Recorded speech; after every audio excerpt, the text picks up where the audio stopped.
Bonjour, c'est Olivier sur le blog Toucher la vie. Si tu t'intéresses à reprendre ton corps en main, reconstruire ta vitalité, retourner dans la vie pour être rayonnant et profiter de la vie et activer ton pouvoir personnel, cette vidéo est faite pour toi. Hier, j'ai fait une vidéo où je disais si tu n'as pas de force dans ton ventre, tu ne peux pas te réaliser, tu ne peux pas déployer ta vie et tu ne peux pas te libérer de tes problèmes. Okay? La force dans le ventre, c'est quelque chose de précieux, de fondamental que j'ai appris dans une recherche approfondie que j'ai fait au Japon. En fait, d'après ce que j'ai appris dans mes études de médecine japonaise quand j'étais à Tokyo, c'est que la force dans le ventre, ça fait tout. C'est par la force que tu as dans ton ventre que tu as la puissance d'activer ton corps, de faire bouger ton corps. Mais pas seulement, c'est aussi la force que tu as dans ton ventre qui te permet d'aller de l'avant et de te construire. En tout cas, ça, je l'ai assez dit dans la vidéo d'hier. Et j'aimerais compléter ce que je disais hier en ramenant aussi, en faisant un lien entre ce que tu as comme puissance dans ton ventre. Tu sais, autrefois en France, on disait avoir des tripes. Okay, quelqu'un qui n'a pas de tripes, c'est quelqu'un qui n'a pas de courage, qui n'a pas de force, qui n'a pas de puissance. Okay, et avoir des tripes, c'est le contraire, c'est avoir du courage, avoir de l'audace. Et donc, j'aimerais revenir là-dessus pour étendre un peu le volet en intégrant également la question des émotions. Tu sais, aujourd'hui, on parle beaucoup des émotions. Hein. C'est comme si c'était devenu l'incontournable du développement personnel, l'incontournable de la connaissance de soi. D'une certaine façon, oui, c'est incontournable, on rencontre toujours les émotions et savoir les gérer, c'est quand même très important. Simplement, on oublie souvent deux facteurs. Le premier, c'est que les émotions, elles découlent de nos croyances. Elles découlent non pas des croyances religieuses, mais de nos systèmes de croyances. Okay? Si tu penses que tu es bon, que c'est toi le meilleur, que tu es excellent pour faire une chose ou une autre, alors quand tu te retrouves dans une situation qui va te confronter par rapport à cette excellence-là, tu vas ressentir de l'aisance, tu vas sentir de l'assurance, tu vas ressentir même de la joie. Tu sais, les personnes qui même vont rechercher le défi et tu vas avoir les capacités nécessaires pour pouvoir agir dans le monde et amener tes choses jusqu'au bout. Okay? Et avoir une croyance saine te permet d'avoir ta vitalité disponible dans ton corps et là tu peux agir. Maintenant, si tu penses que tu es limité, que tu n'es pas beau, que tu n'es pas bon, que tu sais pas faire, ou que c'est toujours sur toi que les problèmes arrivent, alors quand arrive une situation qui te confronte, qu'est-ce qui va se passer? Ta croyance, elle va te pousser vers un ressenti avec lequel tu vas te sentir limité, tu vas te sentir réduit, tu vas te sentir incapable, tu vas te sentir anxieux. Okay? Et du coup, tu n'auras pas la possibilité d'activer tes capacités, les capacités qui sont les tiennes, et tu vas prendre le comportement d'échouer dans la situation. Et c'est dommage. Okay? La deuxième chose, à propos des émotions, c'est que lorsque tu es dans un ressenti qui t'est agréable, naturellement, ta posture, elle se redresse. Et quand ta posture te redresse, qu'est-ce qui se passe? Ton thorax s'ouvre et il se déploie et ton ventre, il se relâche. Et quand ton ventre est relâché, ta vitalité, elle est libre de circuler dans ton corps et tu peux agir. Maintenant, quand tu es en relation avec une émotion qui te déplaît, qui découle naturellement d'une croyance limitante, ce qui se passe, c'est à cause de ça, là, qu'est-ce que tu fais? Tu vas te refermer. Et quand tu te refermes, tu perds tes capacités et tu n'as plus accès à tes ressources, tu n'as plus accès à ton pouvoir d'agir. Et du coup, qu'est-ce qui se passe? Tu vas prendre le comportement d'échouer. Okay? Donc il y a deux choses qui sont intéressantes à comprendre vis-à-vis des émotions. Ce n'est pas l'émotion elle-même, mais qu'est-ce qui habille l'émotion et sur quoi elle s'appuie, ton émotion? C'est ton système de croyance et puis ton corps. Le système de croyance, il y a des façons de l'échanger, il y a des façons d'agir dessus qui sont très intéressantes. Mais aujourd'hui, par rapport à ce que je disais tout à l'heure, j'aimerais t'emmener dans une relation avec ton corps, avec les émotions. Avant ça, je vais te raconter une petite histoire. Tu sais, il y a une dizaine d'années avant que je vienne m'installer au Québec, j'avais un petit dojo que j'avais développé sur Paris.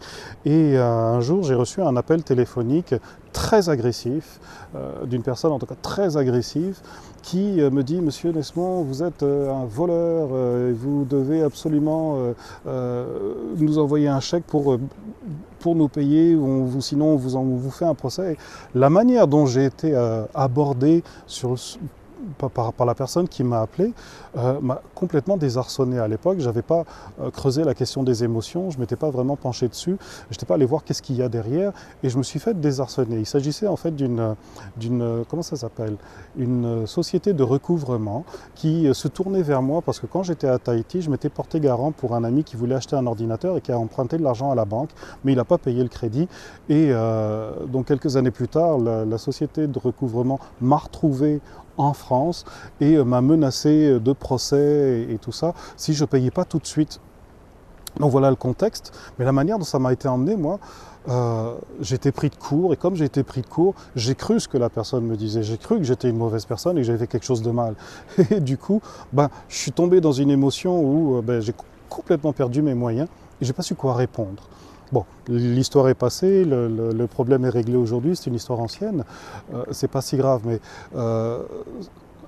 voilà, moi je me demande, est-ce que ça t'est déjà arrivé de te trouver comme ça? Est-ce que ça t'est jamais arrivé de te trouver dans une situation où tu es confronté malgré toi et la manière où tu es confronté ou la manière dont l'événement se présente à toi déclenche en toi tout un processus qui s'appuie sur ta perception, okay, et où au final tu perds tous tes moyens et tu ne sais pas quoi dire, mais quand la situation est finie, le truc qui reste parce que tu te sens mal avec ça.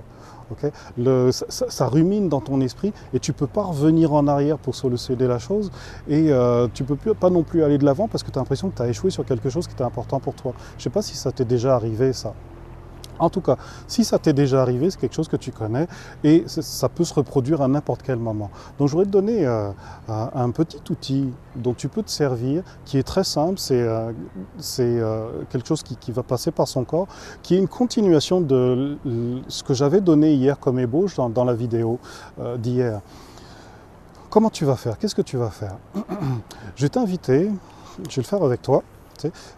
Pense que c'est quelque chose de simple, il n'y a pas de processus intellectuel difficile à faire, au contraire, bien au contraire. Tout ce que tu as à faire, c'est quand tu es dans la situation, ou si tu te souviens d'une situation dans laquelle tu as été confronté et pour laquelle tu te sens encore mal aujourd'hui, tu vas faire ça. Tu te mets simplement debout sur tes deux jambes et la première chose à faire importante, c'est lâcher les épaules. Tu sais, quand on se sent attaqué, en tout cas moi ça m'arrive, quand je me sens attaqué, j'ai tendance à dresser les épaules. C'est un réflexe naturel où le corps cherche à se défendre, qu'est-ce qui est en train de se passer. Okay? Donc tu te souviens de lâcher les épaules. Et quand tu lâches les épaules, si tu fais ça maintenant avec moi, tu peux te rendre compte qu'au moment où tu lâches les épaules, il y a comme quelque chose qui se passe dans le ventre. C'est comme si ta vitalité, elle cherchait le moyen de se libérer. Okay. Quand tu as les épaules raides, le ventre se durcit. Quand tu relâches les épaules, le ventre, lui, il est invité à se relâcher aussi, mais tu ne sais pas trop comment faire. La deuxième phase, quand tu as relâché les épaules, c'est tout simplement lâcher le ventre et d'inspirer en ouvrant le ventre. Tu vois, donc tu inspires, tu ouvres le ventre. Quand tu expires, tu te relâches. Tu inspires, tu ouvres le ventre, quand tu expires, tu te relâches. Et je sais aujourd'hui qu'on est à une époque où on est à la mode presque un esclavage du ventre plat et tout ça, mais pour un moment, tu t'en fous. Gros ventre, petit ventre, on s'en fout. Tu vas simplement lâcher le ventre et ouvrir le ventre à chaque fois que tu inspires. Quand tu inspires, tu ouvres, puis tu relâches. Tu inspires, tu ouvres le ventre, puis tu relâches, à ton rythme, sans aller trop vite ni trop lentement. Inspire en ouvrant le ventre. Quand tu expires, tu te relâches. Et tu continues comme ça pendant 2-3 respirations, une dizaine de secondes peut-être, ou même une minute si tu en as besoin, peu importe. Okay? Et au fur et à mesure que tu es juste attentif à ta respiration et au mouvement de ton ventre lorsque tu inspires et lorsque tu respires, tu te rends compte qu'il y a proportionnellement au ventre qui se détend, il y a quelque chose dans la tête là qui relâche aussi. Je ne sais pas si tu sens ça là maintenant. Il y a quelque chose dans la tête qui se dénoue et tout doucement l'esprit, lui, il se dégage de la situation. Et qu'est-ce que ça produit comme effet? Ton ventre se relâche, il y a comme une emprise de l'émotion qui lâche, et assez rapidement, tu te rends compte que la perception que tu as de l'événement qui vient à toi, elle change, c'est plus la même. Okay? Donc tu peux revenir maintenant à ta respiration normale, okay? Et observer, tiens, qu'est-ce que ça fait cet exercice-là? C'est un tout petit exercice, quelque chose de vraiment simple, okay? Et pourtant c'est efficace et c'est puissant. Quand tu prends la peine d'amener ton attention sur ta respiration, c'est ce qu'on nous dit en méditation, c'est ce qu'on nous dit à travers le yoga. Donc ça, tu peux le faire. Mais en plus d'être attentif à ta respiration, c'est d'intégrer la sensation du ventre, d'intégrer la perception du ventre au niveau kinesthésique. Tu le sens, ton ventre, okay, qui s'ouvre et qui se relâche. Et quand tu mets ton attention sur ton ventre avec ta respiration, ce qui se passe, c'est que l'émotion n'a plus d'emprise. L'émotion n'ayant plus d'emprise, le corps continue de se détendre et l'esprit se relâche. Et quand l'esprit se relâche, instantanément, tu te tournes vers l'environnement, tu te tournes vers l'événement et tu ne le perçois plus pareil. C'est intéressant de savoir ça, non? En tout cas, si c'est ton expérience maintenant, franchement, bravo, il faut le faire pour le découvrir. Et c'est tellement simple que je pense qu'on devrait aussi savoir ça. Puis après, plus tard, tu peux aller chercher à changer ton système de croyance ou découvrir qu'est-ce que c'est que tu croyais et puis mettre à la place d'une croyance limitante quelque chose qui sera beaucoup plus utile pour toi. Et tu vois, savoir faire ça, c'est simple parce que ça te permet d'être ancré, ça te permet d'être centré sur toi, ça te permet d'avoir un accès direct et doux à tes propres ressources, à ton propre centre, pour pouvoir agir avec détente, pour pouvoir agir avec détachement, sans te laisser emporter par l'agressivité de l'environnement, sans te laisser emporter par ce qui est en train de se passer autour de toi. Voilà. Et ce que je te suggère, moi, si tu perçois un petit peu qu'est-ce que ça veut dire, là, c'est de faire ça, cet exercice-là, 1 minute tous les jours. Tu vois, je dis un exercice, mais en vérité, c'est pas un exercice. C'est un exercice tant que c'est quelque chose que tu vas utiliser comme un entraînement, comme un outil d'entraînement. Tu vois, tu vas faire ça tous les jours. Okay? T'entraîner à respirer avec ton ventre en ouvrant le ventre, simplement en prêtant attention au mouvement de ton ventre. Tu fais ça tous les jours, ne serait-ce qu'1 minute. Au bout d'une semaine, tu vas percevoir, tu vas commencer à te rendre compte que ta perception des choses autour de toi, elle change. Tu es comme plus doux avec toi-même et tu es comme mieux, plus aisément, plus facilement centré sur toi et tourné vers ce qui se passe autour de toi. Okay. Et je pense qu'il y a un grand plaisir à tirer de ça. Et si tu continues cette façon de faire tous les jours pendant 1 mois, par exemple, tu vas te rendre compte que ça devient de plus en plus spontané, ça devient naturel de respirer avec ton ventre quand tu es confronté et d'accéder à tes ressources avec beaucoup plus de facilité, beaucoup plus de finesse et beaucoup plus d'assurance. Et tu sais, ce genre de choses-là, je l'ai enseigné à des personnes dans les groupes que j'anime. Et après l'avoir enseigné, il y a une dame qui est revenue me voir en me disant « Olivier, j'aimerais raconter une histoire. » Et ce qui m'est arrivé avec ce que tu nous as enseigné justement. Alors je l'écoute et elle me dit « Et voilà, moi je suis d'un tempérament assez explosif, assez impatient. Et récemment j'ai emmené ma fille qui avait besoin d'acheter une voiture pour pouvoir aller à l'université. Et on s'était entendu sur le type de voiture qu'on allait acheter d'occasion, avec dans telle marge de prix. Puis finalement, arrivée au magasin, elle a voulu autre chose que ce qu'on s'était débattu. Et elle me dit, moi d'ordinaire, dans cette situation-là, j'aurais vraiment perdu le contrôle et je me serais fâché, puis je serais parti. Et lorsque j'ai compris que ma fille a changé d'avis une fois qu'on était au magasin, ce que j'ai simplement fait ce que tu m'as montré, de respirer en ouvrant mon ventre. Et là, ça a été extraordinaire parce que j'ai pas ressenti la colère, j'ai pas ressenti l'impatience et j'ai pris le temps, ça m'a donné le temps, la marge pour aller refaire mon calcul dans mon esprit. Et puis finalement, le choix que ma fille a fait était beaucoup plus avantageux que ce qu'on s'était organisé.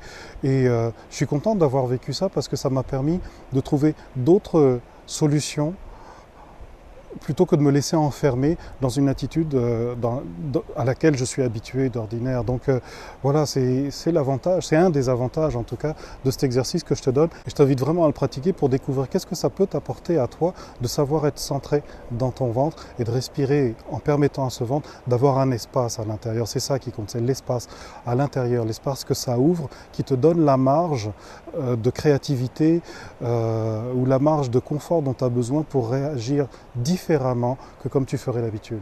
D'avoir accès à tes ressources et puis d'être centré naturellement, c'est quelque chose qui, à mon avis, n'a pas de prix et qu'on devrait tous savoir faire aujourd'hui. Mais c'est pas enseigné à l'école, c'est pas enseigné à la maison.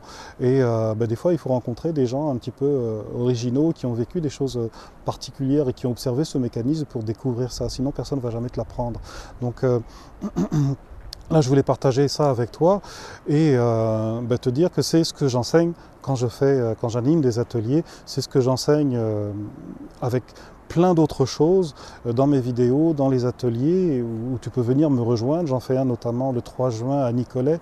Si tu es au Québec et ce qu'on est en train de faire maintenant, ça te parle, viens me rejoindre, viens participer à ça. Tu vas apprendre des choses vraiment utiles pour ta vie, pour ton corps, pour retrouver ton pouvoir personnel.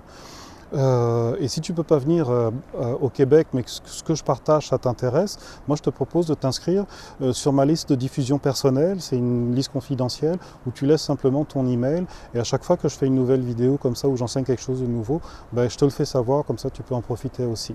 Donc je mets le lien du stage pour t'inscrire au stage si tu veux venir sous la vidéo et je mets également le lien pour t'inscrire à la liste de diffusion si ça t'intéresse. Au même endroit sous la vidéo. Donc vas-y, inscris-toi soit à l'atelier ou alors à la liste de diffusion et je te recontacte dès que j'ai quelque chose d'intéressant à partager avec toi. Je te souhaite une bonne soirée, je te dis à bientôt. Bye.